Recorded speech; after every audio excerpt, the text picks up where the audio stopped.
Olá, boa noite a todos. Essa é mais uma celebração online da Aliança Bíblica Pio X.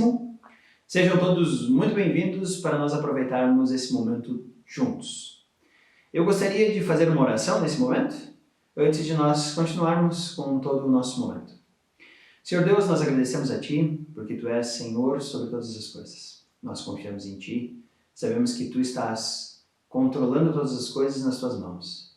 E ainda assim, tudo isso é uma demonstração da Tua soberania, mas também do Teu amor, da Tua graça, da Tua misericórdia para conosco. Ajuda-nos a olharmos para Ti sempre dessa forma, porque Tu és o Deus da nossa salvação. Agradecemos a Ti porque estamos aqui, porque temos tecnologia possível para fazer isso, e pedimos que esteja intercedendo por todos nesse momento, para que possamos compreender tudo o que Tu tens a nos dizer. É isso que pedimos, em nome de Cristo. Amém. Antes de continuar a nossa celebração, eu tenho um convite a todos aqueles que estiverem ouvindo. E eu vou ler então, porque esse aviso é do Ministério de Nossa Ação Social, que diz assim: você quer um almoço de sábado prontinho, delicioso, seguro e ainda colaborar com o Ministério de Ação Social da Aliança Bíblica Pio X? Então, queremos te convidar a retirar o seu almoço. O cardápio é macarrão, galeto e polenta frita. Quando? Dia 19/9. A porção, ela serve para 2 pessoas e o valor é de R$40. Você fará uma encomenda no WhatsApp da Luciana ou da Alessandra. Está lá em todas as nossas mídias sociais, os telefones para você entrar em contato. E você, depois de fazer o pedido, retira esse pedido aqui na Aliança Pio X, no dia 19, a partir das 11h30 até as 12h30 da manhã. Então, se você quer um almoço de sábado, dia 19, ficar tranquilo, você apenas passa um WhatsApp para a Alessandra e para a Luciana. Elas vão preparar o almoço aqui, junto com alguma equipe de voluntários. Você passa aqui na Aliança, retira o seu pedido, faz o seu pagamento. O valor é de R$40 e o prato serve então para 2 pessoas. Com isso, você paga o seu almoço e também todo o dinheiro que sobrar será convertido para as ações do Ministério de Ação Social. Então, todos nós possamos participar e colaborar nesse momento com todos aqueles que precisam de nosso apoio e nossa ajuda.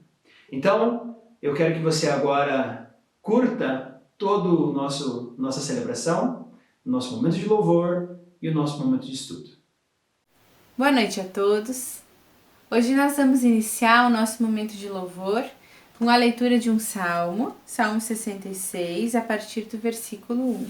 Diz assim: aclamem a Deus, povos de toda a terra, cantem louvores ao seu glorioso nome. Louvem-no gloriosamente. Digam a Deus, quãos temíveis são os teus feitos. Tão grande é o teu poder que os teus inimigos rastejam diante de ti. Toda a terra te adora e canta louvores a ti, canta louvores ao teu nome. A primeira música que nós escolhemos para hoje, ela diz: de todas as tribos, povos e raças, muitos virão te louvar, muitos virão louvar ao nosso Deus. Que nós também possamos ter uma vida de louvor e adoração ao nosso Deus. Vamos orar. Senhor Deus, que grande privilégio termos sido escolhidos, ó Deus, para te servir, para desfrutar de uma vida contigo, ó Deus, para poder te louvar. Que nós possamos a cada dia, Deus, viver uma vida de louvor e adoração a Ti, pois só Tu és digno de receber todo louvor, toda honra, toda glória, Deus. Recebe o nosso louvor, recebe a nossa adoração, que possamos ter uma vida que Te agrada. Em nome de Jesus. Amém.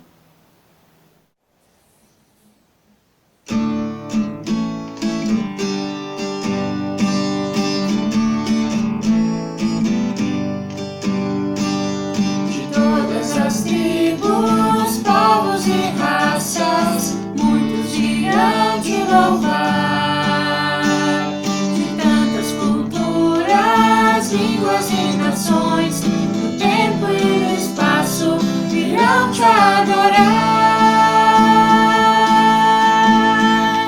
Bendito seja sempre o Cordeiro, Filho de Deus, raiz de Davi.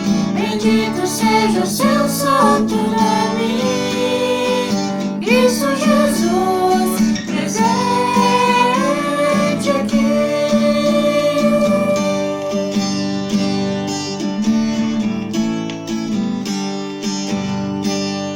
Inimigos comprados, grande multidão, muitos virão te louvar. Povo escolhido, teu reino e nação, no tempo e no espaço, virão te adorar. Bendito seja sempre o Cordeiro, Filho de Deus, raiz de Davi. Bendito seja o seu santo nome, Cristo Jesus, presente aqui.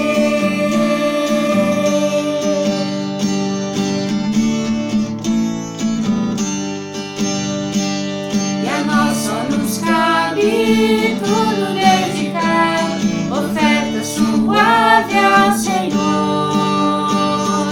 Dons e talentos queremos consagrar, e a vida no teu altar, pra teu louvor.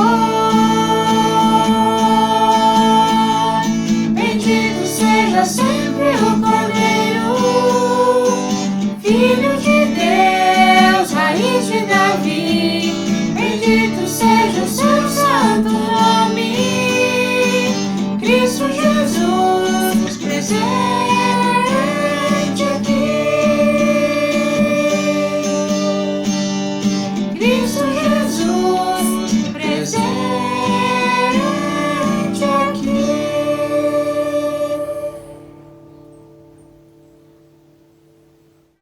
Agora nós queremos convidar, em especial as crianças, para participarem com a gente do momento de louvor infantil. E hoje a nossa música, ela é um desafio. Ela vai aumentando a velocidade. Vamos ver quem vai conseguir acompanhar os gestos.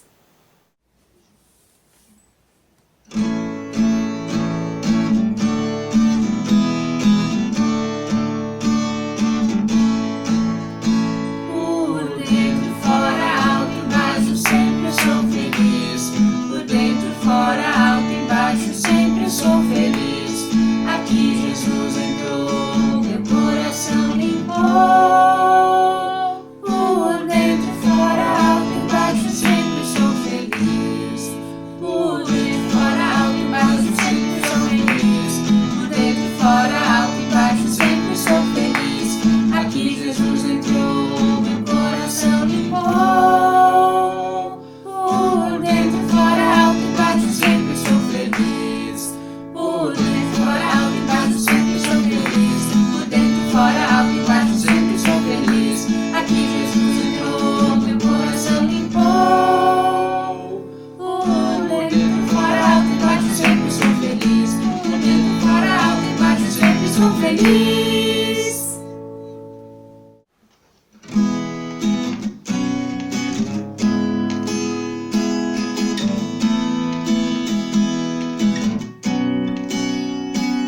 A começar em mim, quebra corações, pra que sejamos todos um, como tu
Vamos orar. Senhor, nós somos gratos a Deus pelo Teu sangue que foi derramado na cruz para nos resgatar, para o perdão dos nossos pecados, ó Deus.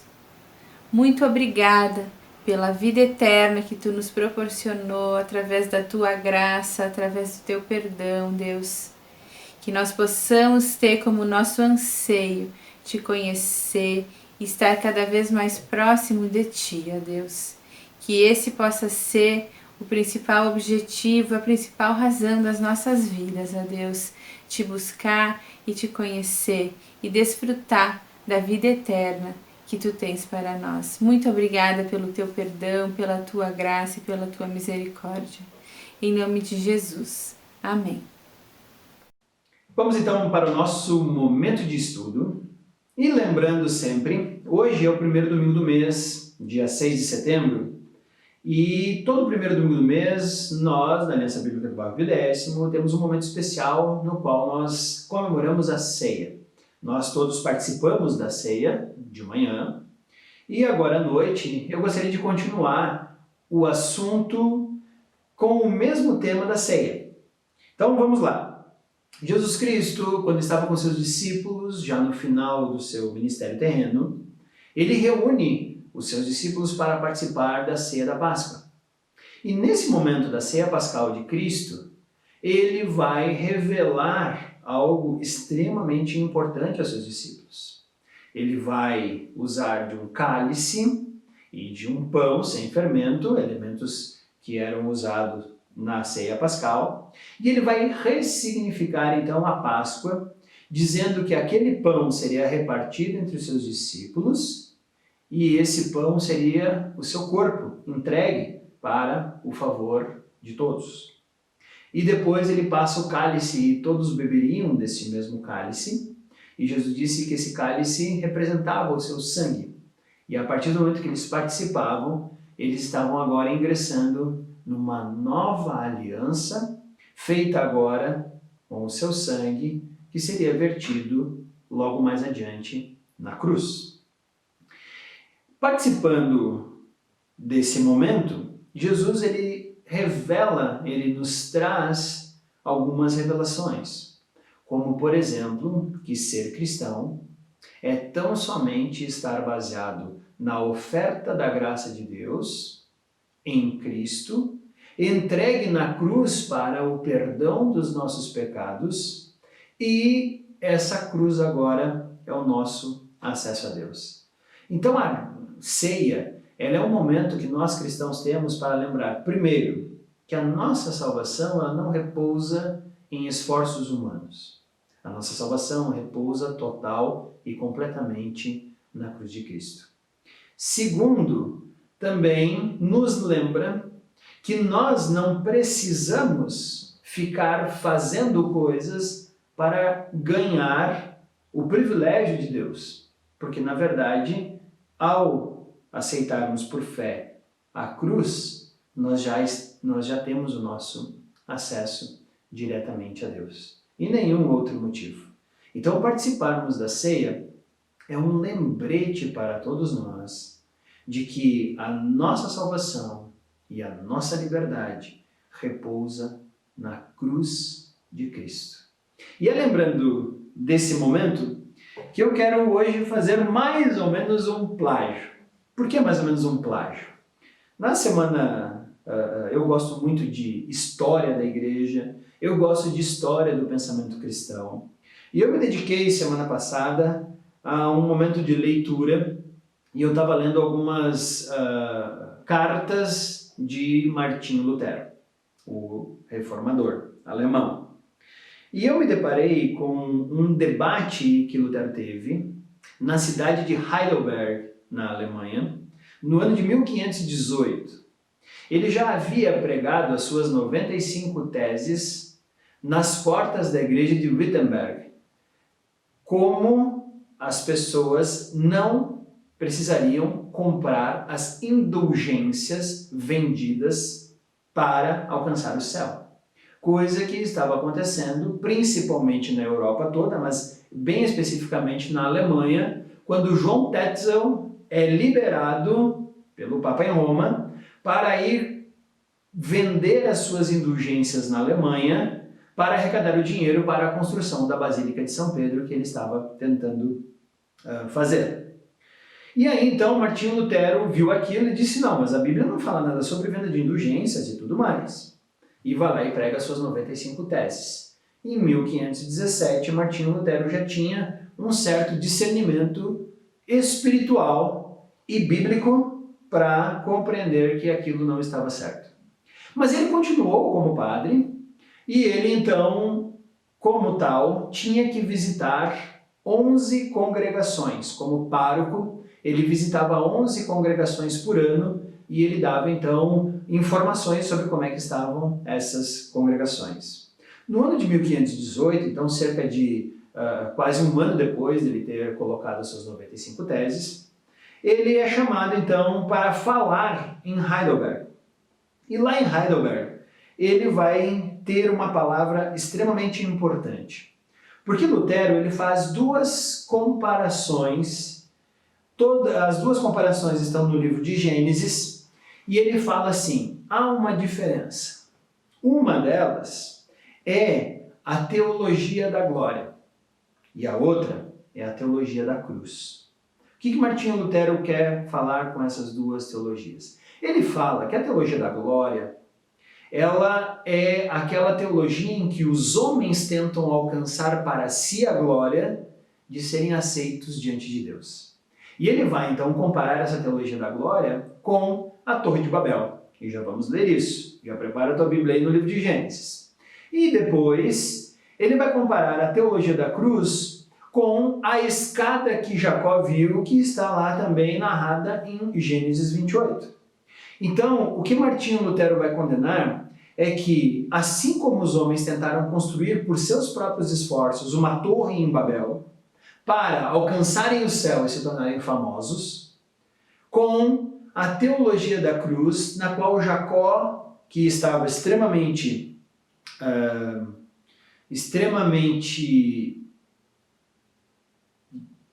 como é que eu vou dizer? Ele estava extremamente ferido, vou usar esse termo, e Deus é que vem até Jacó por meio de uma escada que Deus mesmo abriu.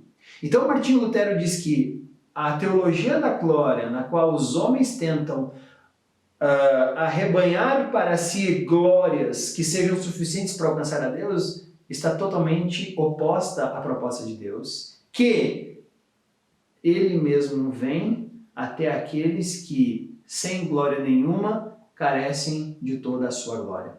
Então, esse foi o debate de Lutero. Lutero fez um debate extremamente interessante. Ele escreveu 40 teses para fazer esse debate na cidade de Heidelberg e eu acho que ele foi extremamente feliz na sua exposição. Aí talvez você pergunte, mas o que isso tem a ver com a ceia? Tudo. Porque a ceia, quando participamos do pão e quando participamos do vinho, nós estamos admitindo que a única forma de conseguirmos acesso a Deus é por meio da cruz de Cristo.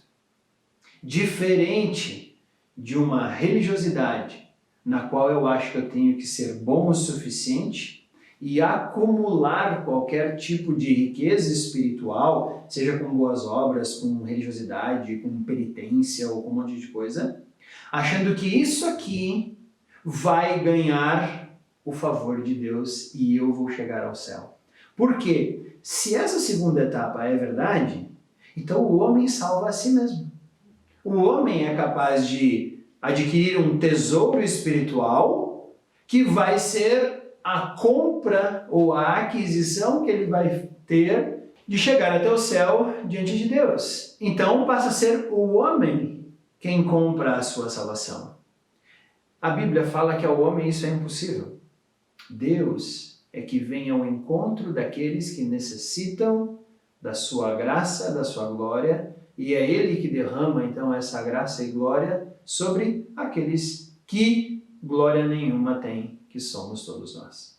Então, esse é o objetivo de Lutero ao comparar a Torre de Babel com a escada de Jacó. Assim como Cristo, na ceia, é muito superior a qualquer ação religiosa que nós possamos ter. Ok? Então vai lá, abra sua Bíblia no livro de Gênesis, e eu sempre brinco, o livro de Gênesis é o segundo livro da Bíblia, porque o primeiro é o índice, onde todo mundo corre lá, né, para ver onde é que é Ageu, e vai lá no índice. Então, Gênesis, o segundo livro da Bíblia, não, estou brincando, é o primeiro. No capítulo 11, nós temos então a narrativa da Torre de Babel. Gênesis 11, do versículo 1 ao versículo 9. No mundo todo havia apenas uma língua, um só modo de falar. Saindo os homens do Oriente, encontraram uma planície em Sinear e ali se fixaram. Disseram uns aos outros: vamos fazer tijolos e queimá-los bem. Usavam tijolos em lugar de pedras e piche em vez de argamassa. Depois disseram: vamos construir uma cidade com uma torre que alcance os céus. Assim, o nosso nome será famoso e não seremos espalhados pela face da terra. O Senhor desceu para ver a cidade e a torre que os homens estavam construindo, e disse o Senhor: eles são um só povo, falam uma só língua, e começaram a construir isso. Em breve, nada poderá impedir o que planejam fazer. Venham, desçamos e confundamos as línguas que falam, para que não entendam mais uns aos outros. Assim, o Senhor os dispersou dali por toda a terra e pararam de construir a cidade. Por isso foi chamada Babel, porque ali o Senhor confundiu a língua e de todo mundo. Dali o Senhor os espalhou por toda a terra. Qual que é o episódio aqui? O dilúvio havia terminado e o povo estava se multiplicando. Noé havia tido 3 filhos, Sem, Cã e Jafé, e os filhos desses filhos estavam se multiplicando. Um pequeno adendo. Algumas pessoas elas tentam dizer que foi em Babel que se originou todas as línguas da face da terra, mas eu quero dizer para você que não é isso. Eu quero só fazer um parênteses aqui a respeito disso. Não é verdade isso. Se você olhar Gênesis capítulo 10, em 3 momentos fala que os filhos de Noé se dispersaram pela terra, cada um falando o seu idioma, a sua língua. Ou seja, à medida que os povos se separam, eles vão modificando e alterando as suas próprias línguas. Então, quando nós chegamos em Gênesis capítulo 11, já há outras línguas acontecendo.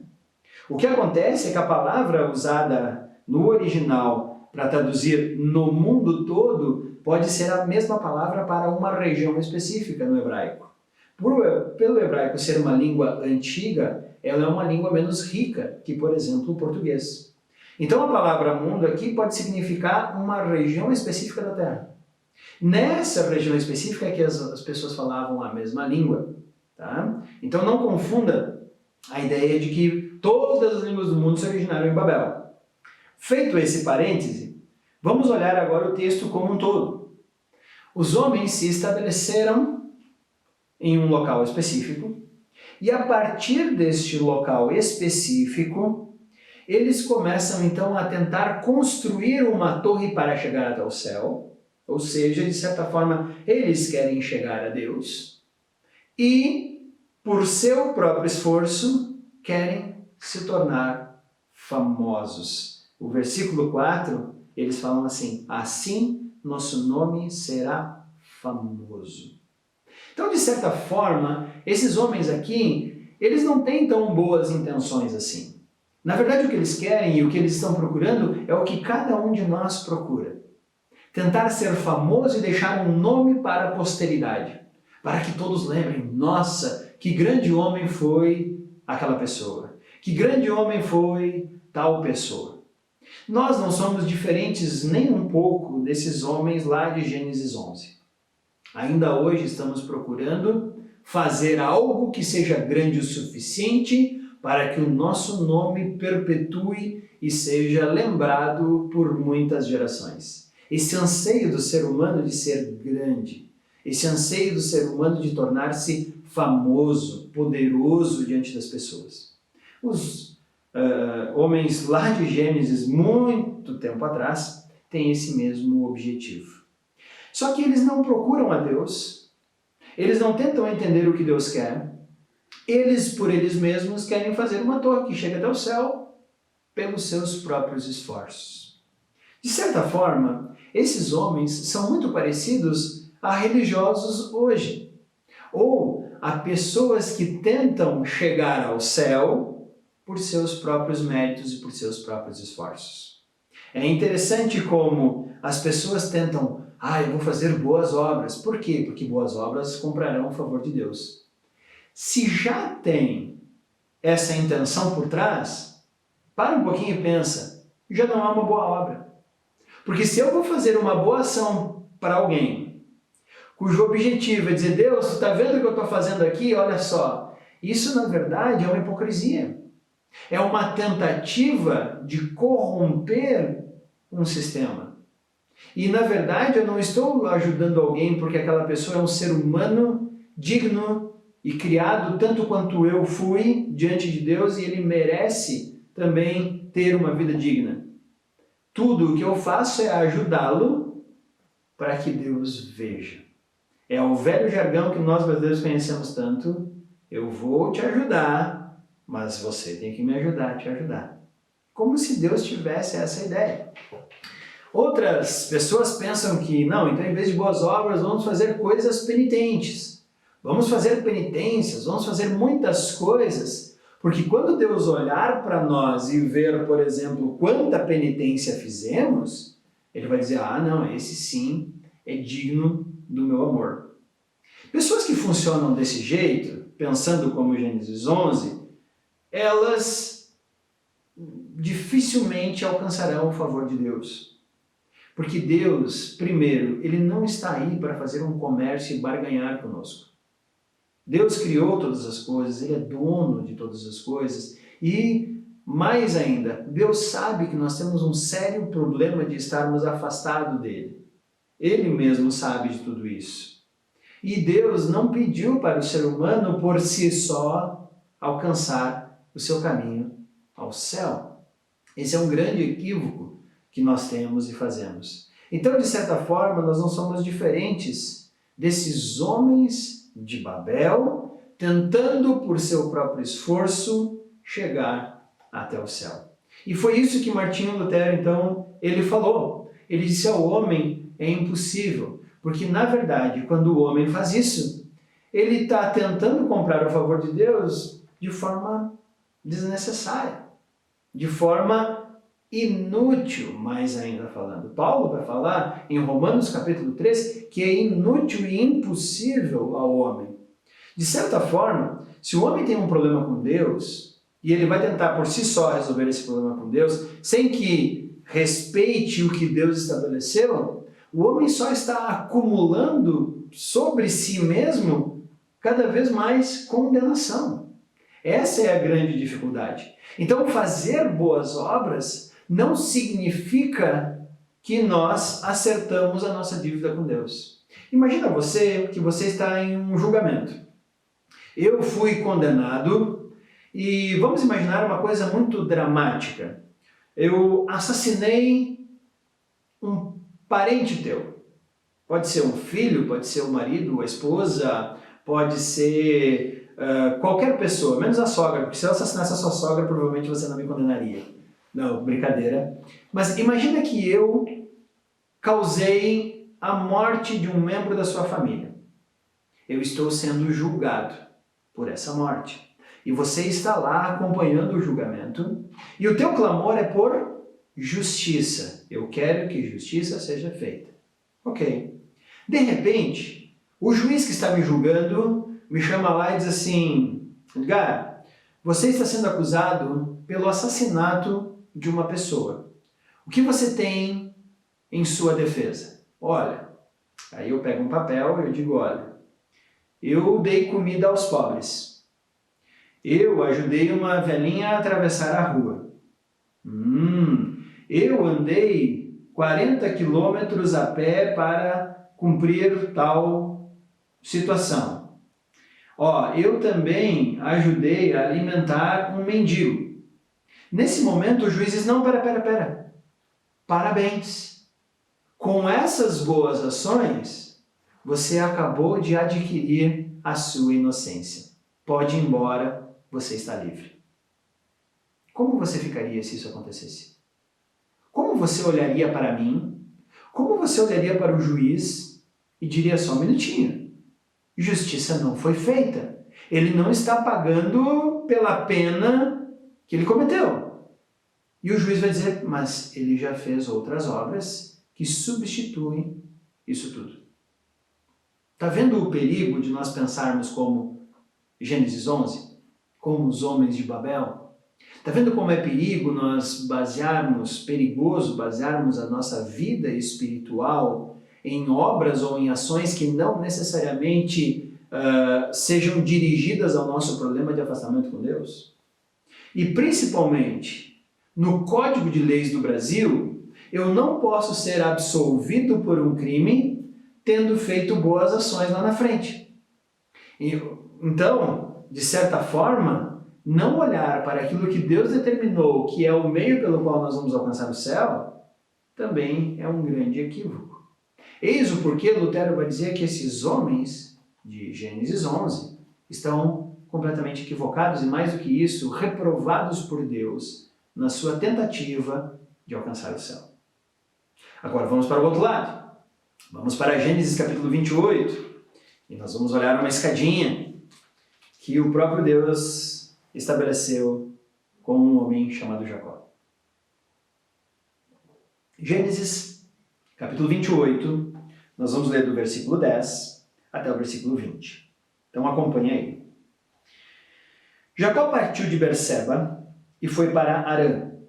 Chegando a determinado lugar, parou para pernoitar, porque o sol já havia se posto. Tomando uma das pedras dali, usou-a como travesseiro e deitou-se. E teve um sonho, no qual viu uma escada apoiada na terra, e o seu topo alcançava os céus, e os anjos de Deus subiam e desciam por ela. Ao lado dele estava o Senhor, que lhe disse: Eu sou o Senhor, o Deus de seu pai Abraão, e o Deus de Isaque. Darei a você e a seus descendentes a terra na qual você está deitado. Seus descendentes serão como o pó da terra, e se espalharão para o oeste e para o leste, para o norte e para o sul. Todos os povos da terra serão abençoados por meio de você e da sua descendência. Estou com você e cuidarei de você, aonde quer que vá, e eu o trarei de volta a esta terra. Não o deixarei enquanto não fizer o que lhe prometi. Quando Jacó acordou do sono, disse: Sem dúvida, o Senhor está nesse lugar. Mas eu não sabia. Teve medo e disse: Temível é este lugar. Não é outro senão a casa de Deus. Esta é a porta dos céus. Na manhã seguinte, Jacó pegou a pedra que tinha usado como travesseiro, colocou-a em pé como uma coluna, derramou óleo sobre o topo e deu o nome de Betel àquele lugar, embora a cidade anteriormente se chamasse Luz. Olhem que interessante agora o processo dessa escada de Gênesis 28. Jacó, ele já recebeu esse nome porque no momento do seu nascimento teve um evento. A palavra Jacó no original significa aquele que pega pelo calcanhar. Com o passar do tempo, a palavra Jacó passou a se tornar o nome de alguém que é ardiloso, alguém que age de forma traiçoeira. Então, na verdade, Jacó, o nome original é trapaceiro. É alguém que está sempre pronto a fazer alguma coisa errada. E Jacó honrou o seu nome. Porque nesse momento de Gênesis 28, ele acabou de enganar o seu pai para roubar a bênção que pertencia ao seu irmão. Então ele não apenas enganou o seu pai, como também enganou o seu próprio irmão, roubando do irmão a bênção que deveria ser do irmão. Com isso, o irmão fica extremamente nervoso e quer, obviamente, acabar com a vida do seu irmão. Para que não aconteça uma tragédia na família, Isaac e sua mãe Rebeca concordam de mandar Jacó embora para morar na casa do seu tio, Labão. E ele está nesta viagem. Agora pensa um pouquinho em como está Jacó nesse momento. Primeiro, ele está sozinho. Segundo, talvez ele esteja pensando nas consequências das suas atitudes ardilosas durante a vida. Que essa não foi a primeira, mas foi a que culminou numa quase tragédia familiar. Nesse momento, Jacó é como cada um de nós.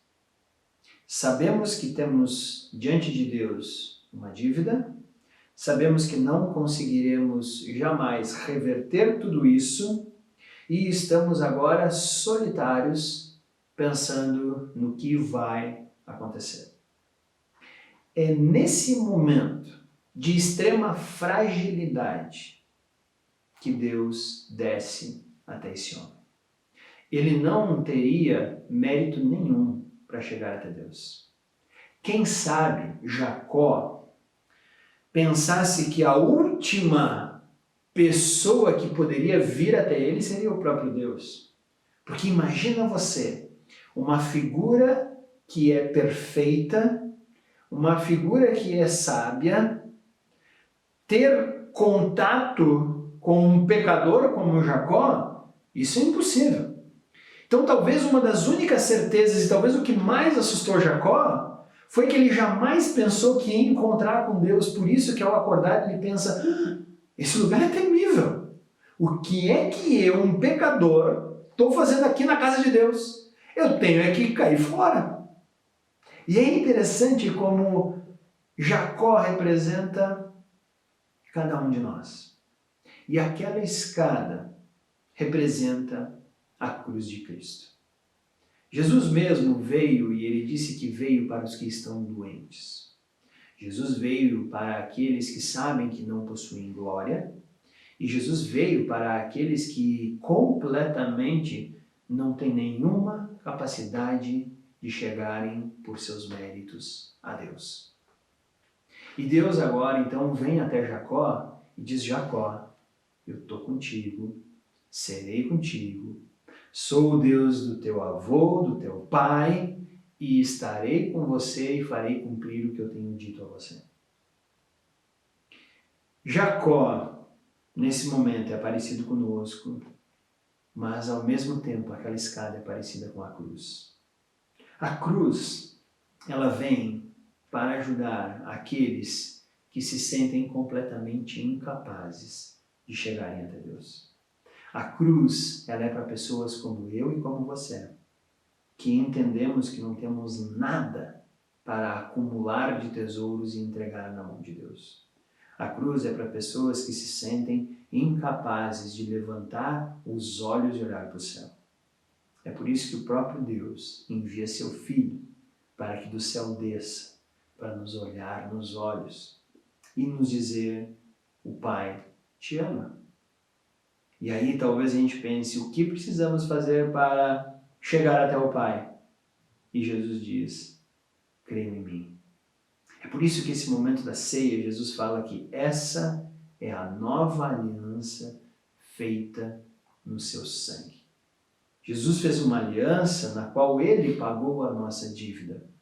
Ele pagou o preço que nos distanciava de Deus. E agora podemos ter acesso ao Pai. Não porque somos bons, não porque somos fortes, não porque fazemos coisas que acumulam uma poupança espiritual que nos faz chegar até Deus, mas porque o Pai foi tão gracioso, amoroso e misericordioso que desceu do céu até nós e veio nos resgatar.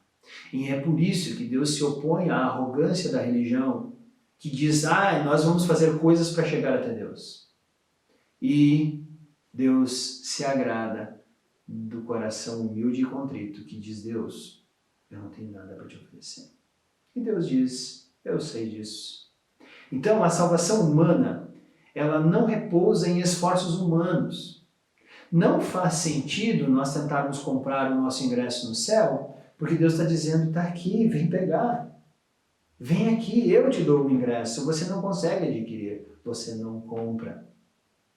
Talvez a gente pense, não, mas eu tenho que fazer boas obras, não, eu tenho que fazer penitências, né? Eu lembro, na Idade Média, as pessoas se batiam, se agrediam para ganhar o favor de Deus. Imagina você, se você conhece uma pessoa que é candidato a teu esposo ou tua esposa, e ela chega para você dizendo assim, olha os cortes que eu fiz em mim mesma, ou em mim mesmo, para ganhar o teu amor, e você vai dizer, mas não precisa disso, não precisa disso, o meu amor é por você, não pelo que você faz, e pior ainda, machucar e ferir a si mesmo, causar dor em você mesmo, não vai fazer com que eu te ame mais, porque eu já te amo o suficiente. É isso que Deus nos fala. Filho, eu amo vocês o suficiente. Amo tanto que entreguei meu filho para que você pudesse ter novamente acesso a mim.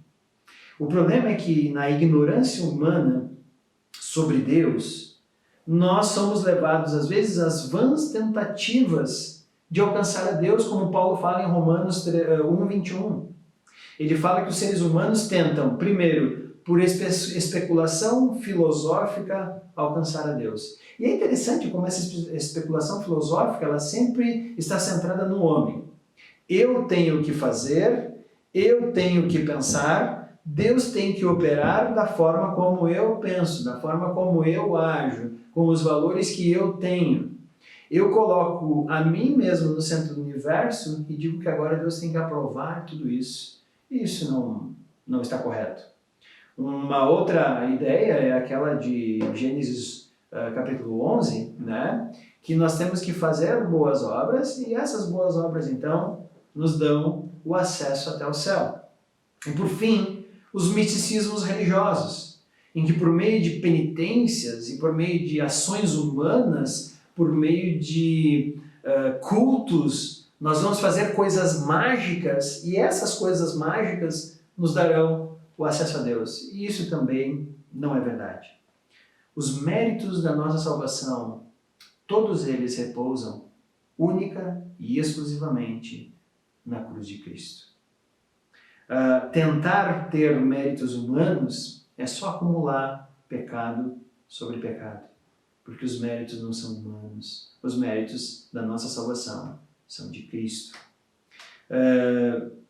Então, nossa questão não é tanto o que nós vamos fazer de elementos místicos, mas o quanto nós vamos conhecer cada vez mais esse Deus de amor e misericórdia que entregou sua vida para que nós tivéssemos acesso a Ele.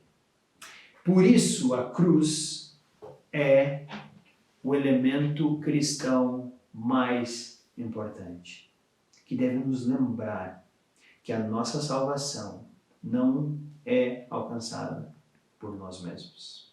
É por isso que quando Jesus reparte o pão, entrega a todos, dizendo esse é o meu corpo, e pega o cálice, entrega esse cálice a todos, dizendo esse é o meu sangue, façam isso sempre em memória de mim, porque essa é a nova aliança feita no meu sangue.